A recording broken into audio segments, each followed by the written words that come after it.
وہ یہ ہے امام اعظم ابو حنیفے کا، جس کو ہم الفقہ الاکبر کہتے ہیں۔ وہ تو مختصر رسالہ ہے جس میں پورے اسلام کے عقائد بیان کیے ہیں۔ پھر علامہ علی قاری جو حنفی فقہ کے بڑے عالم تھے، بہت بڑے مصنف ہیں علی قاری رحمۃ اللہ علیہ، جو انہوں نے فقہ اکبر کا شرح لکھا ہے، شرح فقہ اکبر کے نام سے۔ اب تو اس کا ترجمہ بھی اردو میں مختلف زبانوں میں آ چکا ہے، شرح فقہ اکبر۔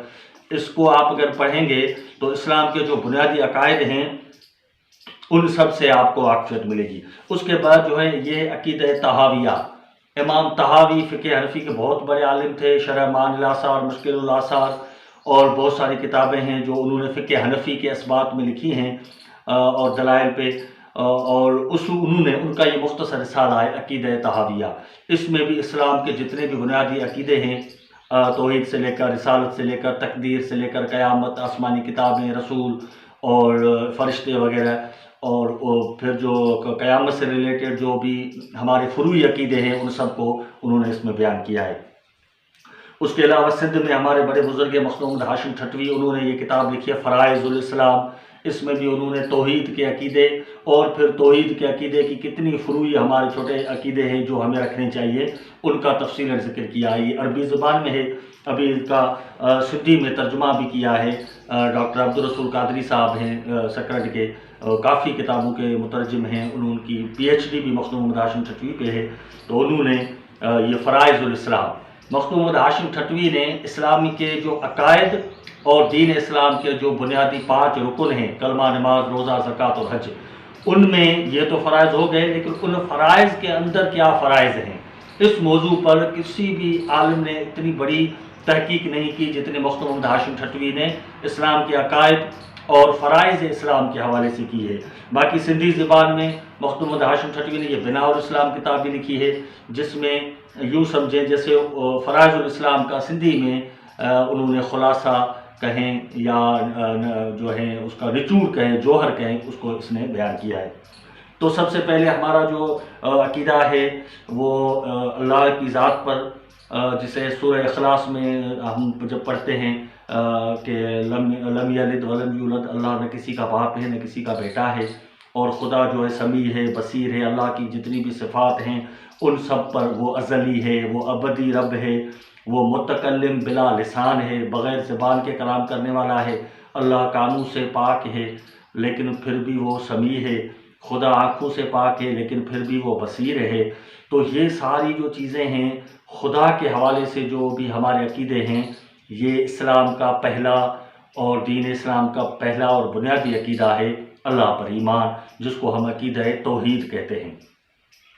اس کے بعد دوسرے نمبر پہ ہے آمنت باللہ و ملائکتہ، ہم اللہ کے جتنے بھی ملائک ہیں، ملائکہ ہیں، فرشتے ہیں، ان پر بھی یقین رکھتے ہیں۔ ملک عربی زبان کا لفظ ہے، ایک فرشتہ، ملائکہ اس کی جمع ہے، اور فارسی زبان میں یا ہم اپنی زبان میں فرشتہ اس کو کہتے ہیں۔ اور ملائک جو ہے مسجود ملائکہ، حضرت آدم علیہ السلام کو یہ خطاب ملا کہ آدم سے پہلے ملائکوں کی تخلیق ہو چکی تھی، تبھی اللہ نے فرمایا اسجدوا لآدم، آدم کو سجدہ کرو، تو سارے فرشتے سجدے میں گر گئے الا ابلیس، سوائے ابلیس کے۔ کہتے ہیں کہ ابلیس جو ہے وہ جن تھا، لیکن اس کو اللہ نے فرشتوں کا استاد مقرر کیا تھا، وہ فرشتہ نہیں تھا۔ فرشتے جتنے بھی تھے وہ اللہ کے دربار میں جو بھی حکم ہوا انہوں نے سجدہ کیا۔ تو اب فرشتے جو ہیں اس کے حوالے سے بھی بہت سارے عقیدے ہم رکھتے ہیں۔ فرشتے اللہ کی مخلوق ہیں، فرشتے موجود ہیں، اور فرشتوں کو خدا نے نور سے پیدا کیا ہے، جنوں کو خدا نے آگ سے پیدا کیا ہے، انسان کو مٹی سے، اور فرشتوں کو اللہ نے نور سے پیدا کیا ہے، اس لیے وہ نوری مخلوق ہیں اور وہ لطیف مخلوق ہے۔ اور فرشتے جو ہیں کھانے پینے سے، نفسانی خواہشوں سے، ہر چیز سے پاک ہیں، نہ ان کو نیند آتی ہے، ان کو اللہ نے عبادت کے لیے، ان کو خدا نے مختلف کاموں پر بھی مقرر کیا ہے، اور وہ اللہ کی تحمید میں، تسبیح میں، خدا کی عبادت میں مصروف ہیں۔ حضور صلی اللہ علیہ وسلم جب معراج پہ جا رہے تھے تو آپ نے فرمایا میں نے 7 آسمانوں پر فرشتوں کو دیکھا۔ پہلے آسمان پر فرشتے جو ہیں وہ اللہ اکبر کہنے کی حالت میں تھے، اور ہزاروں سالوں سے وہ اسی حالت میں ہیں، اللہ اکبر کہہ رہے ہیں۔ پھر دوسرے آسمان پہ حضور نے دیکھا فرشتے ہاتھ باندھے خدا کی عبادت کر رہے ہیں۔ تیسرے پہ حضور نے دیکھا وہ رکوع کی حالت میں، چوتھے پہ قومے کی حالت میں ہیں، پھر قیدے کی حالت میں، سجدے کی حالت میں، اس حساب سے فرشتوں کو حضور نے دیکھا۔ پھر جب نماز فرض ہوئی تو حضور نے اپنی امت کو جو نماز کا طریقہ عطا فرمایا وہ بالکل وہی طریقہ تھا جو ساتوں آسمانوں پر فرشتے مختلف جو ہیں اللہ کی عبادت میں تھے۔ تو یہ فرشتے جو ہیں ان کے حوالے سے ہم یہ عقیدہ رکھتے ہیں۔ باقی فرشتوں کی تعداد کتنی ہے، قرآن شریف میں ہے کہ اللہ کا جو لشکر ہے، جنود ہے، اس کی تعداد کو اللہ ہی جانتا ہے، آپ نہیں جانتے۔ اس کی ایک چھوٹی سی مثال یہ ہے کہ فرشتوں کا جو کعبہ ہے وہ بیت المعمور ہے جو ساتوں آسمانوں کے اوپر ہے، جیسے ہمارا کعبہ بیت اللہ شریف ہے۔ تو وہ جو فرشتوں کا کعبہ ہے بیت المعمور، صبح اور شام کو 70 ہزار فرشتے اس کا طواف کرتے ہیں۔ اور حضور نے فرمایا ایک دفعہ جن فرشتوں نے طواف کر لیا بیت المعمور کا یا اس کے اندر داخل ہو گئے، ان کو پھر اب قیامت تک دوبارہ باری نہیں ملے گی۔ اور علامہ شیخ عبدالحق دہلوی کی کتاب ہے جذب القلوب الی دیار المحبوب، اس میں وہ فرماتے ہیں کہ صبح و شام 70 ہزار فرشتے حضور صلی اللہ علیہ وسلم کے روزے پر بھی صلاۃ و سلام پڑھنے کے لیے آتے ہیں۔ اور ایک دفعہ جن فرشتوں کو حضور کے روزے کی حاضری نصیب ہو گئی، اب ان کو قیامت تک دوبارہ باری نہیں ملے گی۔ اس سے آپ اندازہ کریں کہ فرشتوں کا لشکر، فرشتوں کی تعداد کتنی ہے۔ باقی فرشتے جو ہیں مختلف صورتوں میں کنورٹ ہو سکتے ہیں، اور جیسے حضور حضرت جبریل علیہ السلام حضور کے سامنے کبھی حضرت دہیۃ الکلبی صحابی کی صورت میں آتے تھے کبھی، اور اوریجنل جو صورت ہے جبریل کی اس میں حضور نے اس کو 2 مرتبہ دیکھا تھا۔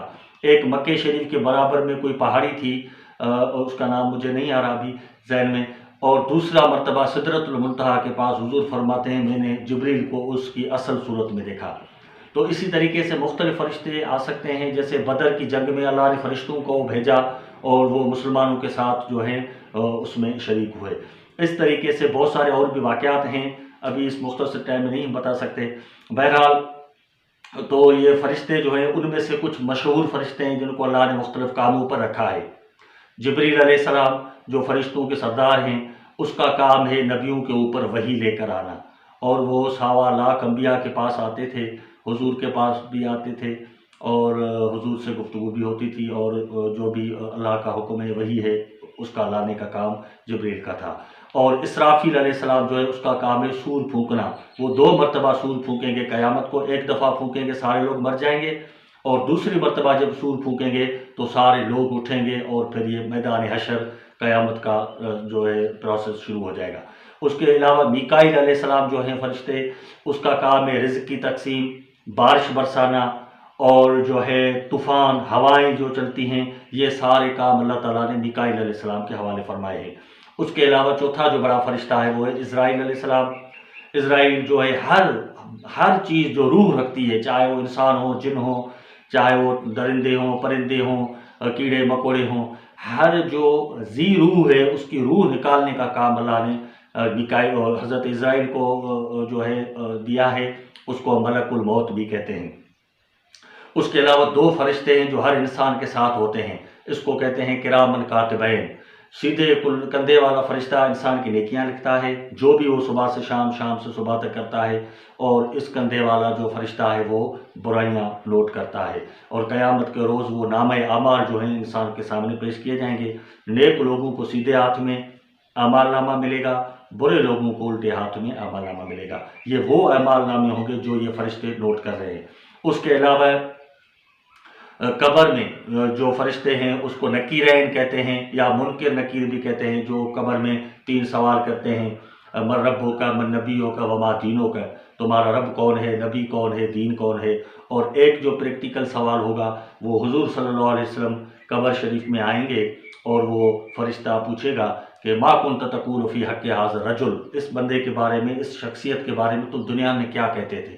تو جو صاحب ایمان ہوگا وہ حضور کو پہچانے گا، اور جو بھی اس کا حضور کے بارے میں عقیدہ تھا دنیا میں وہ فرشتوں کے سامنے بتائے گا۔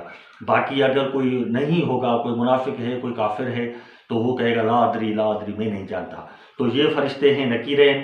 اس کے علاوہ جو جنت کو فرشتہ سنبھالتا ہے وہ ہے رضوان، جو جہنم کو فرشتہ سنبھالتا ہے وہ ہے مالک۔ اور قرآن شریف میں 2 فرشتے ہیں ہاروت اور ماروت، جن کو بابل کے شہر میں، جو عراق کا شہر ہے بابل، وہاں پر اتارا گیا تھا، اور ان کا ایک تفصیلی قصہ ہے، وہ انشاءاللہ کسی اور محفل میں ہم ہاروت ماروت کا بیان کریں گے۔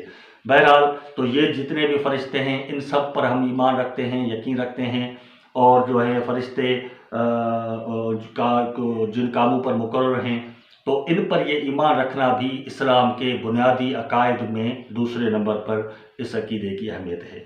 اس کے بعد تیسرا عقیدہ ہے ایمان بالکتب، یعنی وکتب ہی، ہم اللہ کی جتنی بھی کتابیں ہیں ان پر بھی یقین رکھتے ہیں۔ کہتے ہیں کہ 104 کتابیں نازل ہوئیں، جن میں سے 100 صحیفے تھے، 4 کتابیں تھیں۔ کچھ کے بقول کے 104 صحیفے تھے، 4 کتابیں جو کمپلیٹ ہیں، بڑی کتابیں وہ الگ ہیں، جیسے ابراہیم علیہ السلام پر یا مختلف نبیوں پر صحیفے نازل ہوئے۔ مختوم محمد ہاشم ٹھٹوی رحمۃ اللہ علیہ لکھتے ہیں کہ آدم پر 10 صحیفے نازل ہوئے، شیس علیہ السلام جو آدم کا بیٹا تھا اس پر 50 صحیفے، ادریس پر 30 صحیفے، اور ابراہیم علیہ السلام پر 10 یا 20 صحیفے نازل ہوئے۔ باقی جو اختلاف ہیں تو اس وجہ سے ہم کہتے ہیں آمنت بجمیع الکتب، ہم اللہ کی جتنی بھی کتابیں ان سب پر یقین رکھتے ہیں، ایمان رکھتے ہیں۔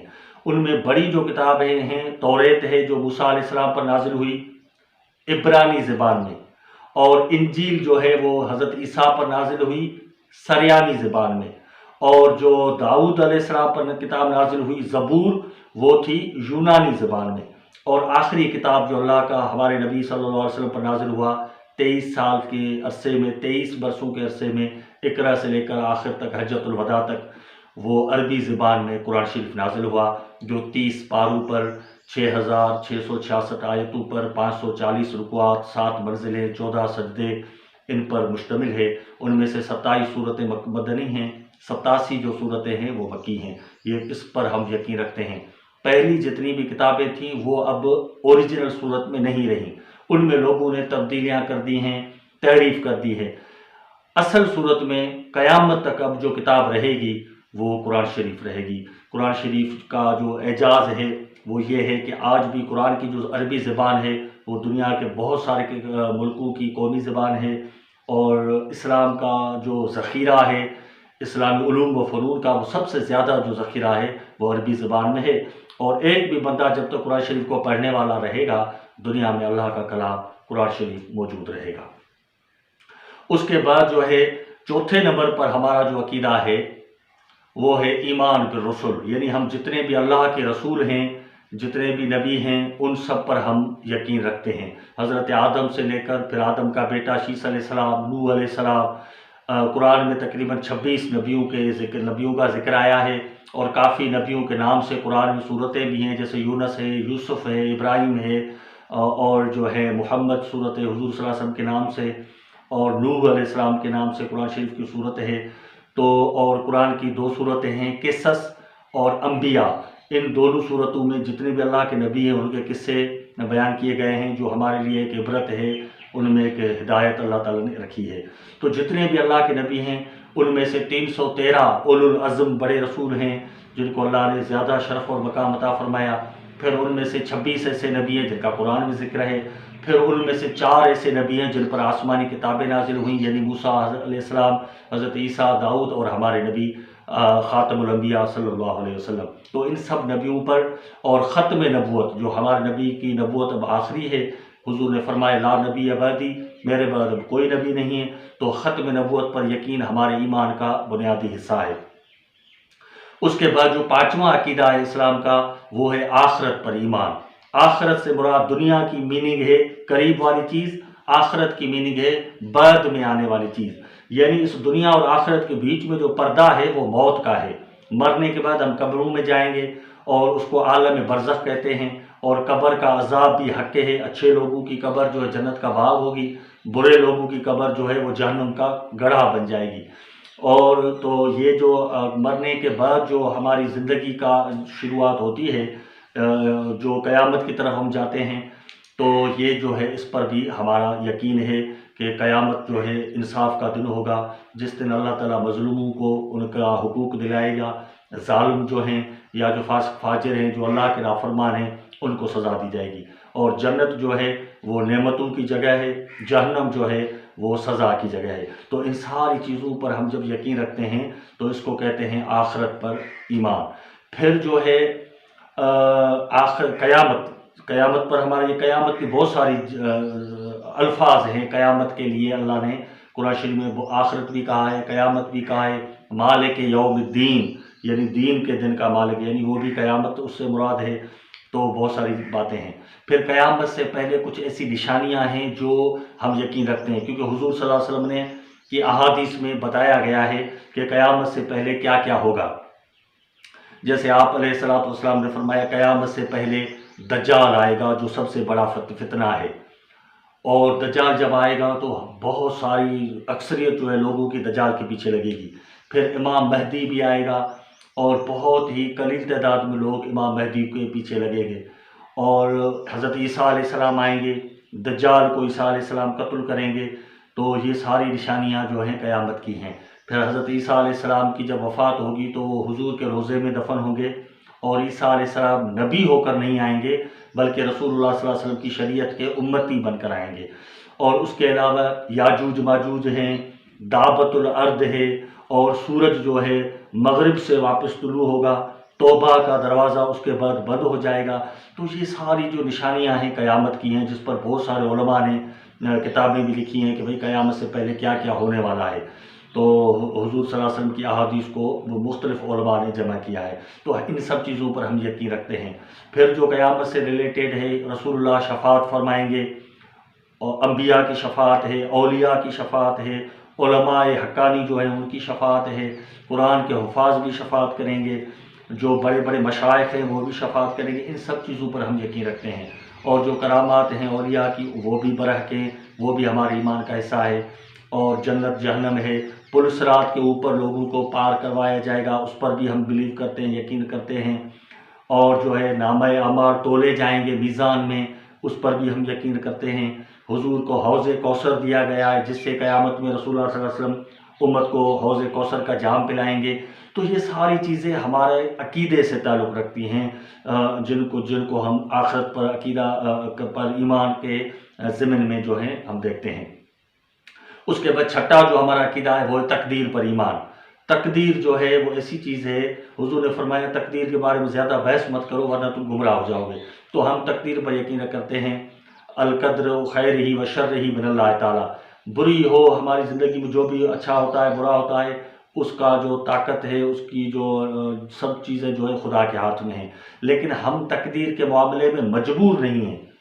تقدیر کے معاملے میں ہمیں اللہ نے اختیار دیا ہے، وَہَدَيْنَاهُ النَّجْدَيْنِ، خدا نے ہمیں سیدھا راستہ بھی دکھا دیا ہے، برا راستہ بھی۔